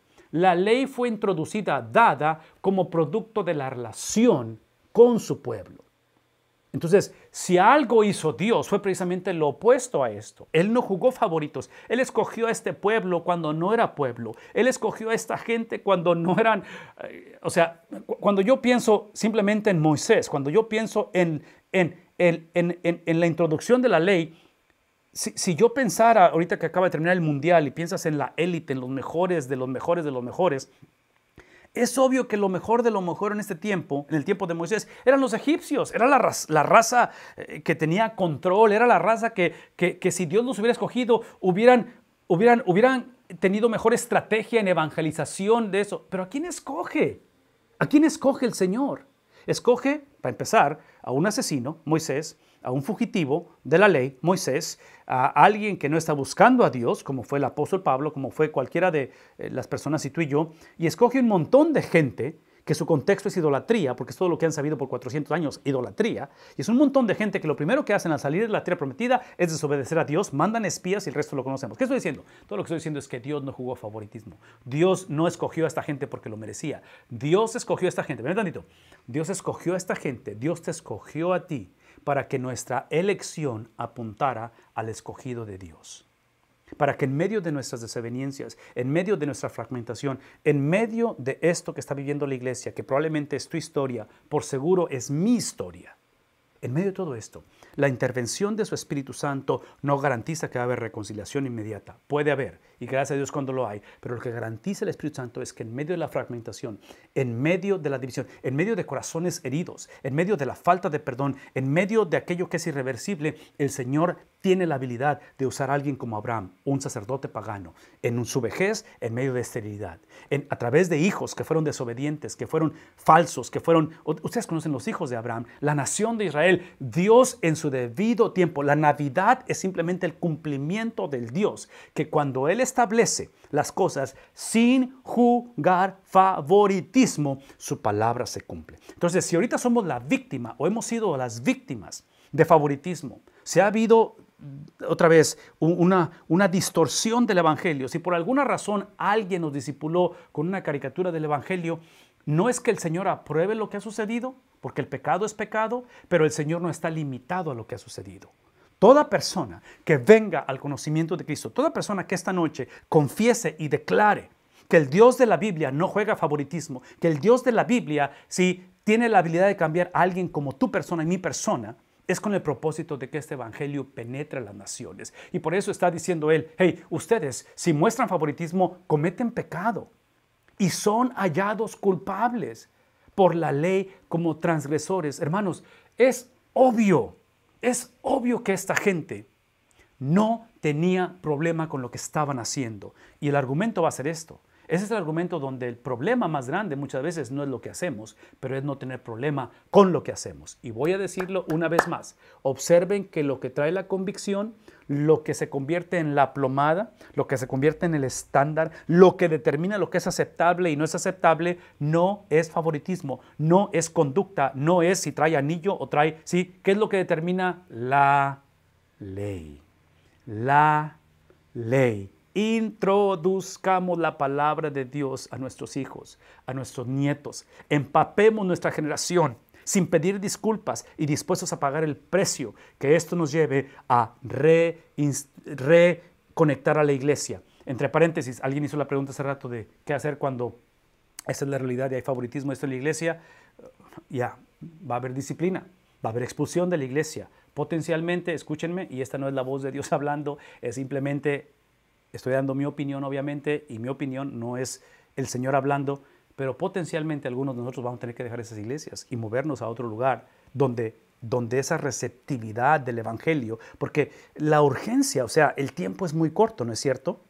Y si no hay receptividad, si no estamos trabajando y compaginando con esto, y la iglesia trágicamente, otra vez, jugando ese favoritismo, cometen pecado y no tienen problema con ese pecado, es obvio que aquí tenemos un problema un poquito más serio. Porque cualquiera que guarda toda la ley, escuchen esto, cualquiera que guarda toda la ley, pero falta, ¿qué cosa? A un punto de ella se ha hecho, ¿qué cosa? Culpable de todos. Por lo tanto, dice pues, el que dijo, hablando de él, dador de la ley, hablando del Señor mismo, no cometas adulterio, también dijo, no mates. Ahora bien, si tú no cometes adulterio, pero matas, te has convertido en transgresor de la ley. Entonces, observen que Santiago no está cayendo en el juego de tratar de cambiar la conducta de la persona. Tiene un problema con la conducta de la persona o la conducta de la iglesia, pero él está tratando de reconectar, está tratando de fusionar, está viendo como una normalidad la fusión, la conexión entre la ley y esta conducta. Así hablen ustedes y así procedan, como los que han de ser juzgados por la ley de la libertad. Versículo 13. Porque el juicio será sin misericordia. Oh my goodness. Escuchen esto. El juicio será sin misericordia para el que no ha mostrado. ¿Qué cosa? Porque jugar favoritismo, exaltar preferencias personales, idolatrar mi ego y verme como el epicentro del universo, eso está creando juicio. Vean lo que voy a decir. No solamente en cómo enjuicio a otros, porque eso es favoritismo. Favoritismo es etiquetar, es enjuiciar a otros, es pedir a otros que hagan lo que yo no estoy dispuesto a hacer. Una vez más, es pedirles a otros o esperar que otros hagan lo que yo no estoy dispuesto a hacer o no puedo hacer. Eso es legalismo, fariseísmo, ¿verdad? Entonces, cuando hacemos eso, ese mismo juicio que estamos poniendo sobre ella o sobre él, y entre paréntesis, cuando hablamos de juicio, de prejuicio, es darle a la gente lo que merecen en lugar de lo que necesitan. No es más, es darle a la gente, esto es prejuicio, esto es favoritismo, es darle a la gente lo que merecen, porque en tu mente y en mi mente es obvio que tiene sentido lo que sentimos en contra de ella, ¿no es cierto? Es obvio, o sea, lo que me hizo. ¿Cómo quieres que yo reconcilie esto? Entonces, es darle a la gente lo que merecen en lugar de lo que necesitan, porque está diciendo él, hey, porque el juicio será sin misericordia para el que no ha mostrado misericordia. Y aquí es el punto. El mostrar misericordia, ¿ven lo que voy a decir? El mostrar misericordia no es porque la persona merece misericordia. Mostramos misericordia porque la palabra de Dios me insta a mostrar misericordia, porque la palabra, la ley, me muestra que yo merecía ser aplastado por esa ley, ser consumido por esa ley. Yo merecía ese juicio de Dios, pero hace 2000 años, este nacimiento virginal, la llegada del Mesías, es precisamente Él vino a tomar mi lugar. Él vino a ser condenado por la ley. Él vino a obedecerla y ser castigado como si lo hubiera desobedecido, ¿verdad? Eso es lo que encontramos en la cruz. Encontramos esa experiencia dual donde Él es la perfección, Él es el Dios que califica, es el Dios el cual califica para hacer el sacrificio perfecto, pero a la misma vez es enjuiciado como si Él hubiera violado la ley. Como si Él hubiera sido condenado porque Él condenó a otros. Todo lo que hizo Cristo fue literalmente amar a otros y en su amor, en su entrega, otra vez, Filipenses capítulo 2, en su entrega, ¿qué es lo que recibe? Recibe precisamente ese juicio y recibe ese juicio, vean lo que voy a decir, porque es lo que el Padre, Él le asignó, es la razón por cual Él nació. Él vino a este mundo a experimentar esto. Entonces, esto que estamos describiendo es simplemente esta misericordia triunfa sobre el juicio. El reformador Martín Lutero es donde él describe esta experiencia simultánea, donde habla de nuestra condición como depravados y justificados a la vez. Ser un cristiano, un seguidor de Jesús, es que simultáneamente seguimos siendo depravados, pero a la misma vez, aquí hay un misterio, a la misma vez literalmente hemos sido justificados. Todo lo que quiero que terminemos en esta tarde, y Pastor, te voy a dar el micrófono una vez más para si hay comentarios o preguntas, es recordar que esta ley, la cual eventualmente es por la que seremos juzgados. Es por la cual Cristo fue juzgado y nos juzgará a nosotros. Vean lo que voy a decir. Es recordar, y esto no sé si lo recuerdan o lo vieron, pero cuando yo les mandé, y no lo mandé esta semana, lo voy a volver a mandar, la copia del comentario de Dr. Bob Utley de Santiago. Dr. Bob, y esto yo sé que se los mencioné en el primer video, por eso es que es importante que se registren en la clase para mandar todo este material, pero en el primer video yo les mandé ese contraste donde Dr. Bob pone esta tabla o esta gráfica donde está Santiago con las bienaventuranzas, el Sermón del Monte, y hay un contraste así en este aspecto. Y menciono esto porque lo que está en la pantalla ahorita con respecto a Mateo capítulo 5, que es el primer capítulo del Sermón del Monte, son básicamente 5, 6 y 7, habla acerca de las bienaventuranzas. Y estas bienaventuranzas, por favor escúchenme, porque aquí está la centralidad del mensaje de Santiago. Aquí está el epicentro de la Navidad. Aquí está la razón por qué hablamos de esto. Y sé que esta noche han escuchado de mí un montón de cosas que son y suenan y son con prejuicio, con frustración, y es difícil porque todos lo cometemos, todos lo hacemos y todos hemos sido destinatarios o receptores de esto que estamos hablando, ¿verdad? Pero escuchen. Esta cuestión de esta comparación, este contraste de estas bienaventuranzas con el libro de Santiago es porque este Nuevo Testamento, estas enseñanzas de Cristo, esta expansión de las enseñanzas, que es lo que hacen los escritores de las epístolas, están mostrando que la ley presentada, la exposición, la enseñanza, Mateo 5, es la enseñanza de Cristo, ¿no es cierto? Es Cristo enseñando, es su primer sermón. Ven lo que voy a decir. Cristo solamente tiene un solo mensaje, y es la palabra de Dios. ¿Estamos de acuerdo en ello?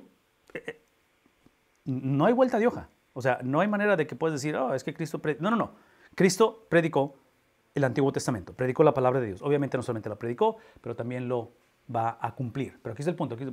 Esa exposición de Cristo, esa enseñanza de Cristo, está mostrando que esta ley es literalmente la gracia de Dios.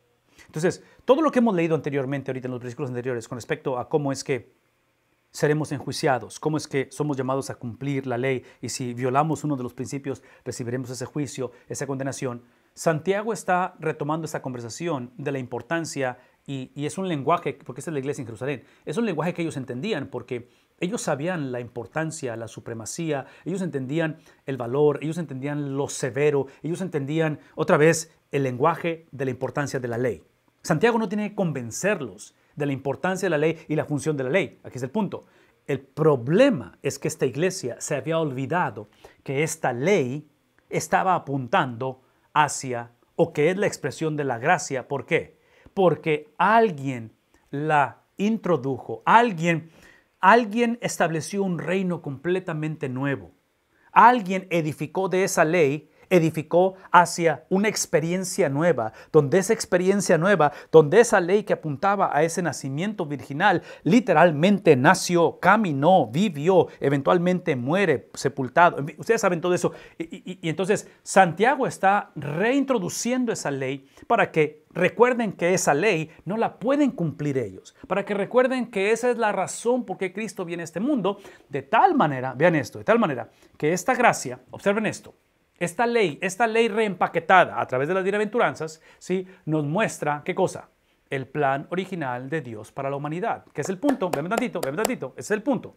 Las bienaventuranzas, que no tenemos tiempo para leerlas, ni para descifrarlas, ni para entrar en un exégesis de ello, que obviamente hay que hacerlo eventualmente, pero las bienaventuranzas, como es la misma ley reintroducida por Cristo Jesús, es en este pasaje, es en este contexto, y no sé si es el 27 de Mateo 5 o el 17, no recuerdo los pasajes, es donde él habla y donde dice, ustedes lo han escuchado, pero de cierto les digo hoy. Entonces el lenguaje donde está diciendo Jesucristo, sí a todo lo que dijo Moisés, sí a todo lo que dijo, pero yo vengo a cumplirla, a obedecerla y a tener supremacía sobre ella. Entonces, este contraste es la cuestión donde ahora nos muestra el plan original de Dios para la humanidad, porque lo que está por describir Cristo en estas bienaventuranzas es precisamente, y Pastor Miranda, no sé cómo explicar esto, hombre. Pero estas bienaventuranzas,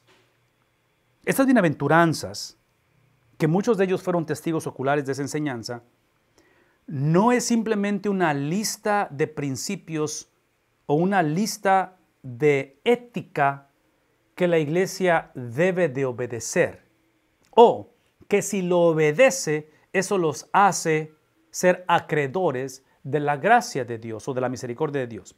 Es exactamente a la inversa.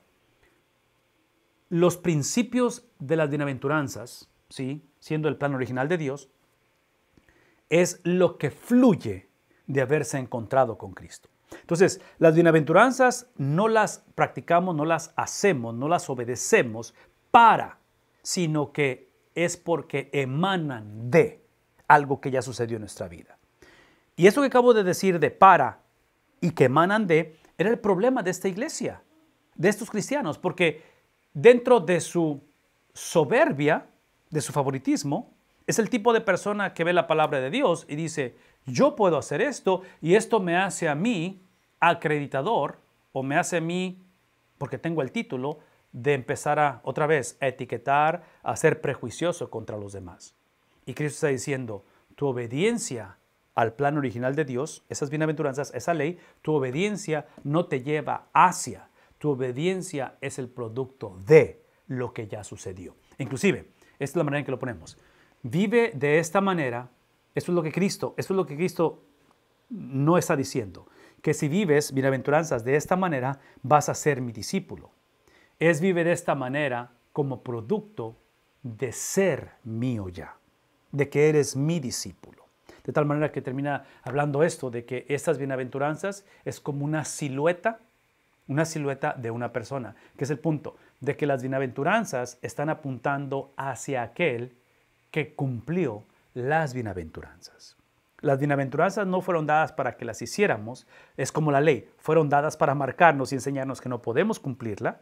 Y por eso Santiago está diciendo, el que viola un principio de la ley, viola toda la ley. Así es que, ¿por qué tratan a los demás como si ellos son violadores de la ley, cuando todos somos violadores de la ley? Por eso está apuntando ¿a quién? Al cumplimiento de la ley que es Cristo, de tal manera que Cristo, ven esto, Cristo, bienaventuranzas. Es lo que nos muestra, que Cristo no vino a decirnos, ¿sí?, qué hacer para ser salvos. Ese era el problema de la iglesia en ese tiempo, de que ellos pensaban que tenían esto formulado de cómo vivir correctamente. Entonces, leer las bienaventuranzas, si no tenemos cuidado, es pensar que es Cristo diciendo, esa es la manera en que tienes que comportarte para que te vaya bien, y es obvio que hay implicaciones de ello, pero lo que está mostrándonos aquí es que literalmente las bienaventuranzas nos muestran que Cristo vino a salvarnos, que Él es la salvación, que la salvación es algo que hacemos, es algo que nos sucede. Y mantener esa actitud, ese pensamiento como estilo de vida, va a ser el antídoto a cuestión de cómo nos tratamos unos con otros. Esto es lo último que voy a decir, y pastor, de aquí te dejo el micrófono, pero las bienaventuranzas es el perfil de Cristo. Cristo es el sermón del monte y muestra nuestra condición al revelarnos quién es el Salvador. Háblame, pastor, ¿tienes algún comentario o pregunta?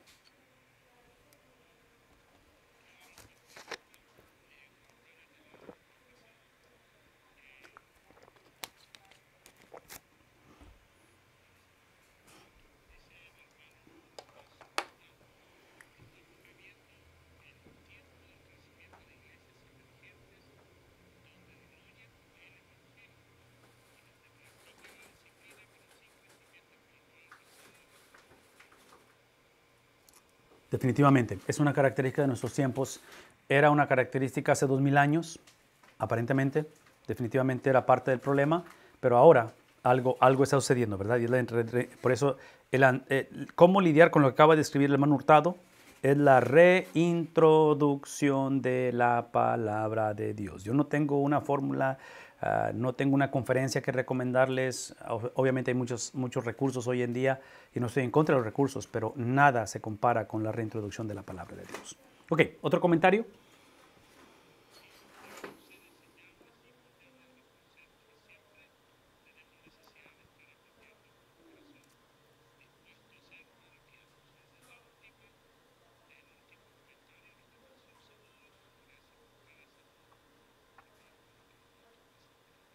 Esto que acabas de decir ahorita con respecto a mantener, fomentar una actitud, un carácter enseñable, mentalidad enseñable,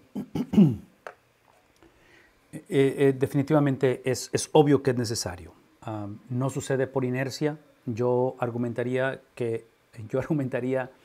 y no sé cómo decir esto, yo argumentaría que ese espíritu enseñable no está incluida en la salvación, no sucede automáticamente al ser salvo, eso es lo que estoy tratando de decir. Entonces, la razón que estoy haciendo estas referencias, al no ser algo automático, al no ser... Ustedes saben que lo opuesto a ser enseñable, ¿qué sería? Soberbia, altivez, sábelo todo, a mí nadie me dice nada, otra vez, favoritismo, preferencias, en fin, todo esto que hemos estado hablando. Entonces, ¿qué es el punto? ¿Qué es el punto? Y aquí regresamos desde el núcleo familiar, porque hace rato cuando hicieron la pregunta de que qué hacer cuando esta disfuncionalidad se hace presente en la iglesia y otra vez hay división, hay bullying y todo ese tipo de cosas, la cosa que quise decir y se me olvidó, pero ahorita lo voy a decir para conectarlo con la cuestión de, otra vez, enseñable y ser soberbio.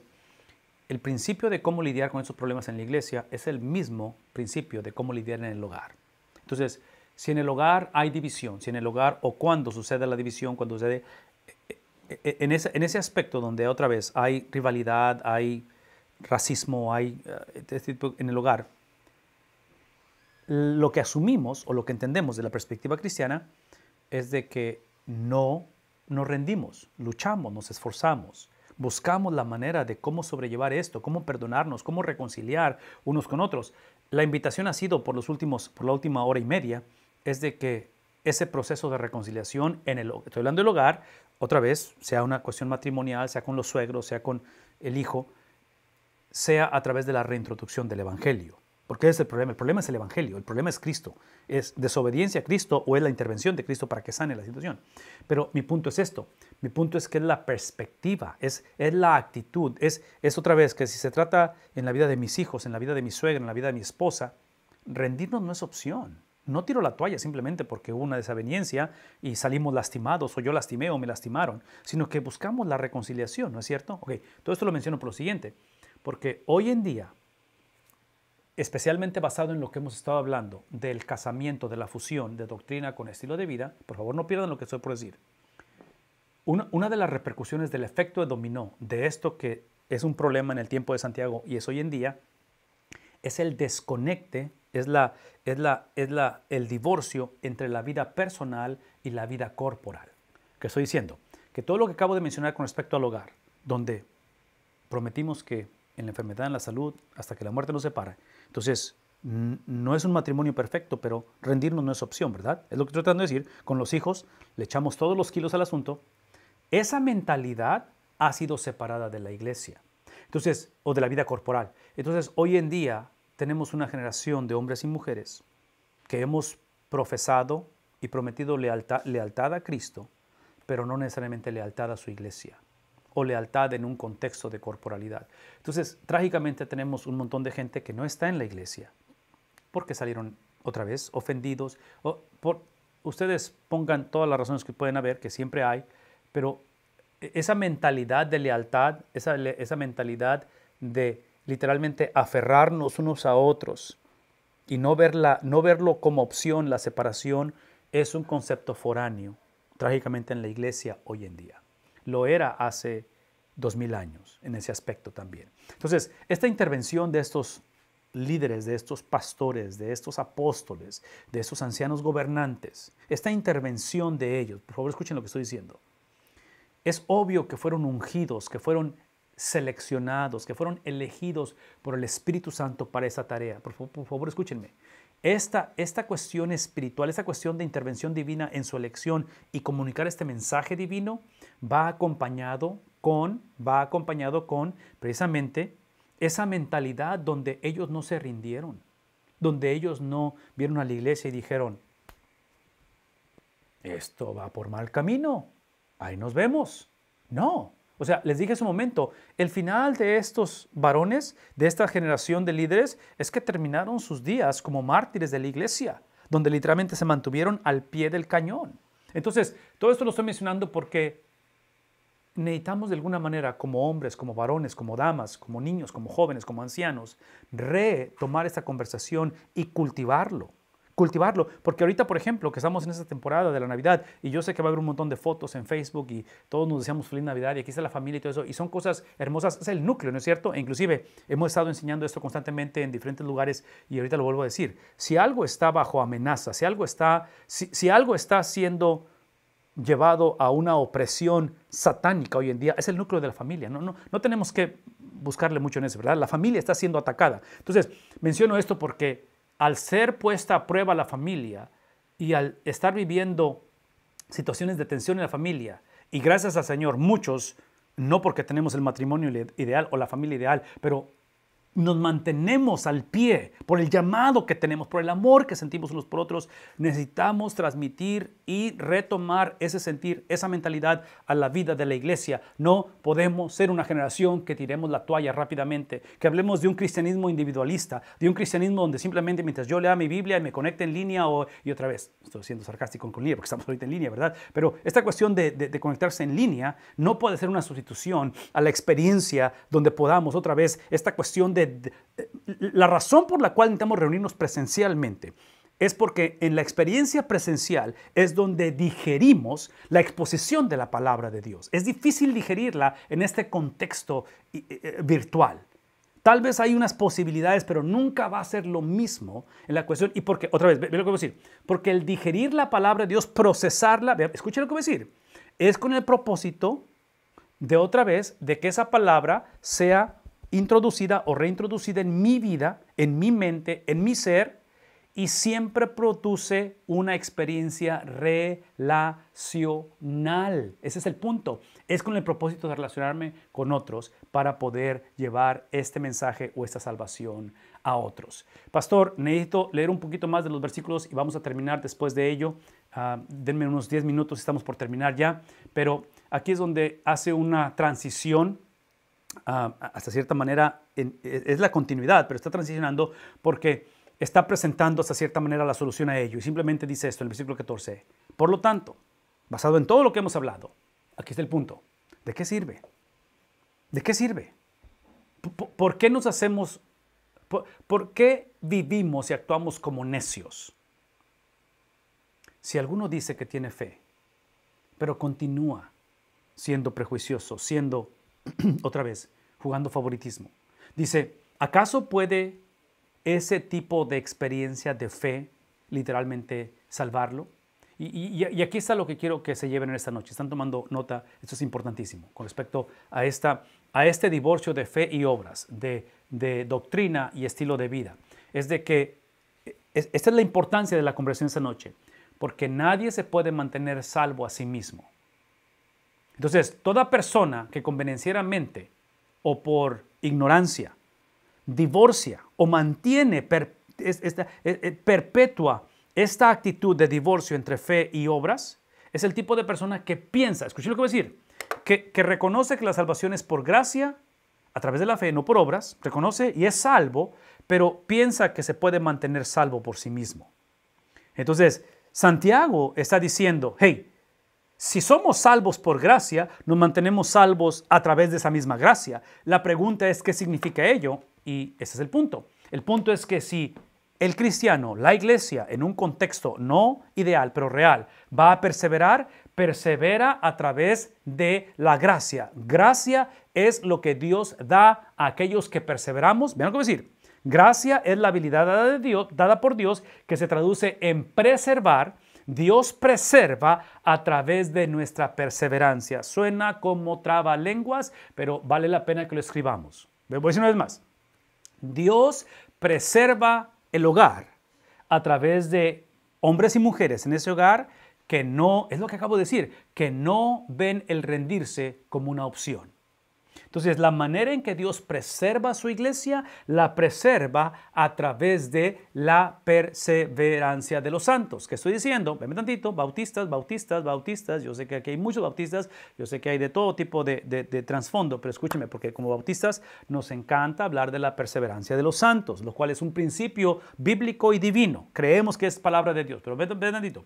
cuidado de pensar que esta perseverancia es simplemente porque soy una generación que sé cómo perseverar, porque mi experiencia, en otras palabras, regresamos a las disciplinas, regresamos a mí mismo. No, esta perseverancia, como fue la cuestión de la fe, en cuestión de creer en la salvación, en creer en Cristo para la salvación de mi alma, ambas experiencias, regeneración, perseverancia o santificación, son la obra exclusiva del Espíritu Santo, dándonos la habilidad de hacerlo. No quito absolutamente nada del libre albedrío, pero el libre albedrío es simplemente gobernado por la experiencia sobrenatural, por la experiencia, otra vez, dirigida por su palabra, ¿sí? A través del Espíritu Santo. Entonces, una vez más, la perseverancia de los santos es el producto de los que preserva. ¿Qué implica ello? Esto implica, por favor, véanme tantito, no pierdan esto, por favor. Esto implica que la manera en que Dios preserva a su iglesia es a través de la santificación. Es lo que acabo de decir. La manera en que Dios preserva a la iglesia, esta es la santificación. Es el entender que para esto fui salvo. Fui salvo para caminar en similitud a Cristo. E inclusive, hablando de los tesalonicenses, una vez más, el mismo tema, Pablo dice a una iglesia con mucha confusión, recuerdan que hablamos de esto con respecto a este contexto escatológico en Tesalonicenses, dice, pero nosotros siempre tenemos que dar gracias a Dios por vosotros, hermanos amados. Está hablando de la iglesia de Cristo, otra vez, en disfuncionalidad y en un montón de problemas, dice, porque, esta es la razón que doy gracias por cada uno de ustedes, porque porque Dios os ha escogido desde el principio, la elección de Dios. Lo ha escogido, ¿para qué cosa? Para ser salvos, para dejar de ser enemigos de Dios, han sido escogidos para ser salvos. Y lo hizo, ¿cómo lo hizo? ¿Cómo es la elección de Dios? La elección de Dios, por favor, escriban en el chat, alguien de alguna manera trate de procesarlo, esto es lo que estoy por decir.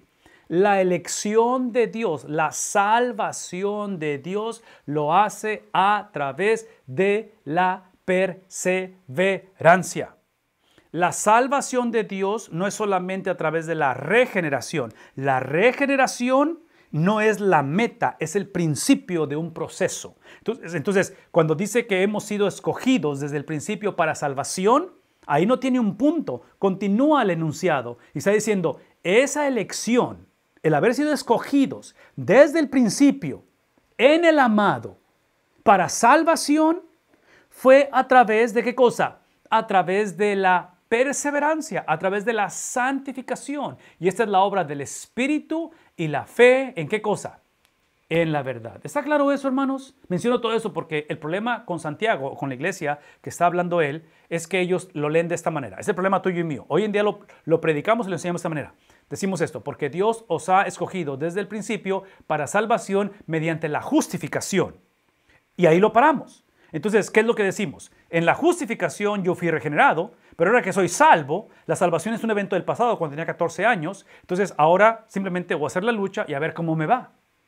No, Dios no nos salvó para ver cómo nos iba a ir. Dios nos salvó, Dios nos preserva y Dios nos va a glorificar con el propósito de poder llevar a cabo la santificación, porque la santificación es literalmente que somos embajadores en cadenas. Es entender para qué fui salvo. Está basado en lo que me sucedió, está basado en la persona de Cristo, está basado en Emmanuel, Dios con nosotros, está basado en que Él absorbió la ira de Dios, pero el propósito, la meta, la razón por qué sucedió eso es porque ahora soy embajador en cadenas. Es porque ahora mis derechos han sido literalmente hecho absolutamente nada, donde ahora cuando veo al hermano, cuando veo a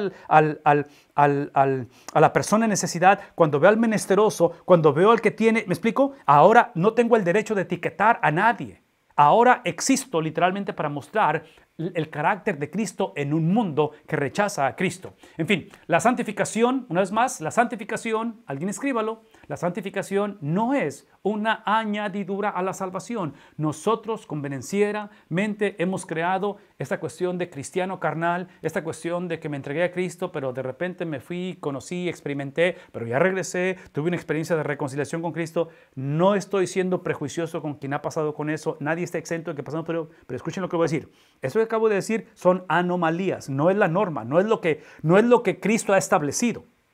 Cristo estableció que la santificación es literalmente, vean tantito, la santificación es una de las caras de la misma moneda. justificación y santificación son las dos caras de una sola moneda. Por lo tanto, la santificación es la salvación, donde ahora fui posicionado en su justicia, a través de la justicia de Cristo, fui posicionado, pero ahora me estoy moviendo hacia su justicia. Entonces, esto implica que la similitud a Cristo no añade a la salvación, sino caminar, perseverar, santificación es el resultado de ser salvo. Por lo tanto, la pregunta regresa: ¿de qué sirve, hermanos míos, si alguno dice que tiene fe, pero no tiene obras?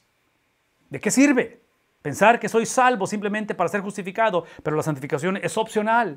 La santificación es simplemente para aquellos que realmente se comprometen. No es mi caso. No. Pablo está diciendo, ¿acaso puede esa fe salvarlo?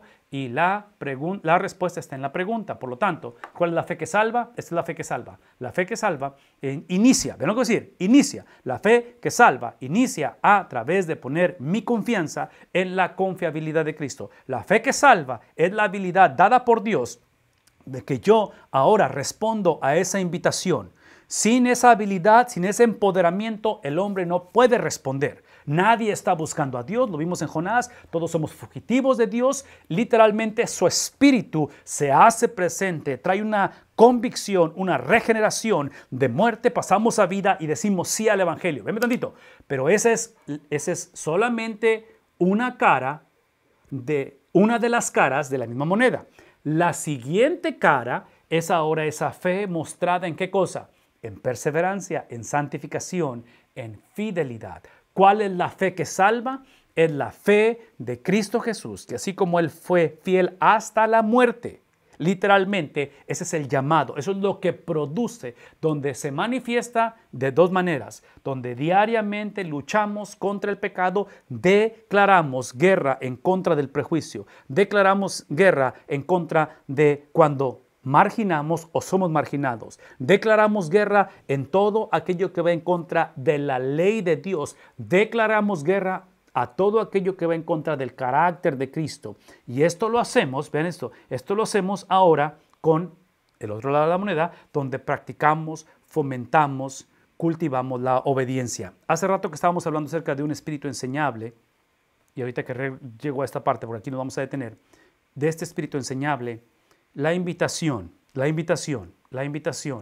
súplica, la plegaria esta noche es de que esta conversación de espíritu enseñable, esta conversación de declarar guerra contra el pecado diariamente, de practicar la obediencia, inicie en el hogar.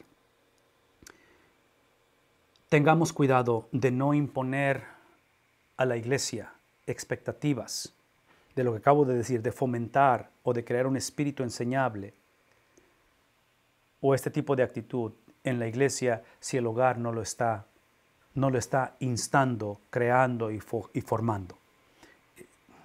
Es obvio que la iglesia es llamada a hacer esto.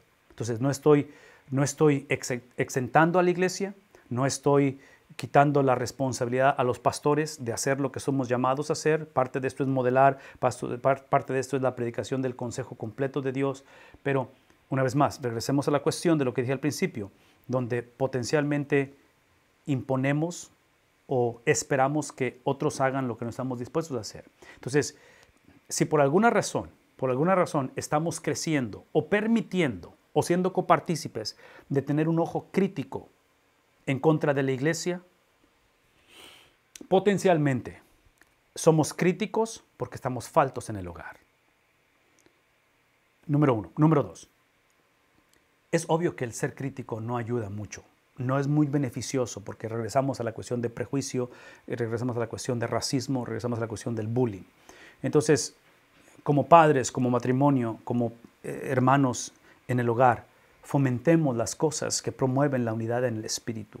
Fomentemos la humildad de Cristo.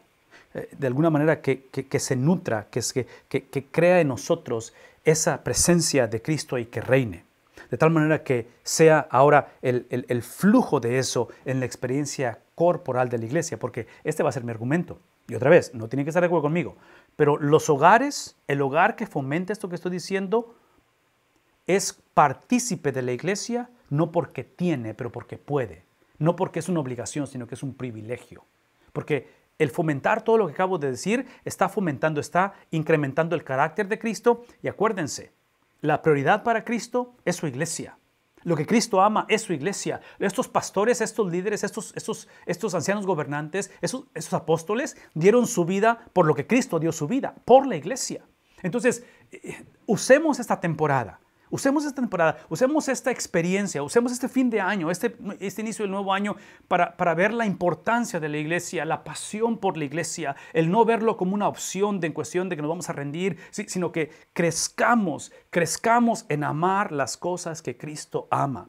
Regresemos a ese fundamento especial donde Santiago Pablo no está hablando a la iglesia simplemente para componer o para arreglar la disfuncionalidad y eventualmente que sean una mejor versión de ellos. Estos varones, escuchen lo que voy a decir, estos varones amaron la iglesia de Cristo. Amaron la iglesia de Cristo. Dieron sus vidas a Cristo en el contexto de la iglesia. Como pastores, amamos la iglesia de Cristo. Amamos la iglesia de Cristo. Y es un privilegio que tuvimos padres y abuelos que amaron su iglesia y que fue algo que modelaron por nosotros. Lejos estemos nosotros ser la última generación. Lejos estemos que permitamos que se construya un escalón o un intervalo donde se perdió una generación que vio la iglesia como algo opcional, que vio la iglesia simplemente como algo que existía para servirme a mí. Dios permita que este tipo de enseñanzas, este tipo de cartas como Santiago nos insten, nos lleven a ver la importancia de que Cristo no puede ser separado de su iglesia. Cristo literalmente dio su vida por su iglesia. Cristo estableció a su iglesia como el vehículo para la redención, para llevar ese mensaje. Y es un privilegio que esta noche seamos parte de su iglesia. Y si por alguna razón estamos batallando con la iglesia, otra vez regresemos a ese encuentro con Cristo. Hablemos con el pastor de la iglesia, que es Cristo. Obedezcamos al pastor de la iglesia. Busquemos esa sanidad en nuestras vidas. Como pastores, si estamos en esa disyuntiva donde potencialmente queremos dejar la iglesia, cuestionamos el llamamiento, regresemos a posicionarnos debajo de la autoridad de estos varones, de la autoridad apostólica. Y dejemos que su palabra sane, dé claridad. Y si es tiempo de hacer otra cosa, es cuestión de que la persona decida con Cristo, pero que no sea por otra motivación, otra experiencia, otra situación que no sea otra vez la dirección de su espíritu. Pastor Miranda, este es algo que obviamente nos apasiona, es algo que hemos dado nuestra vida a ello y soñamos con perseverar hasta el fin. Soñamos con terminar la carrera bien.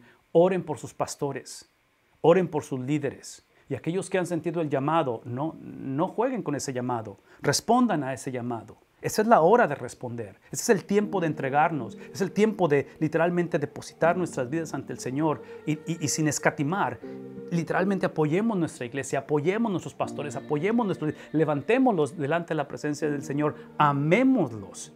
Y veamos la mano de Dios obrando, otra vez, como el flujo de lo que sucede a nivel de hogar.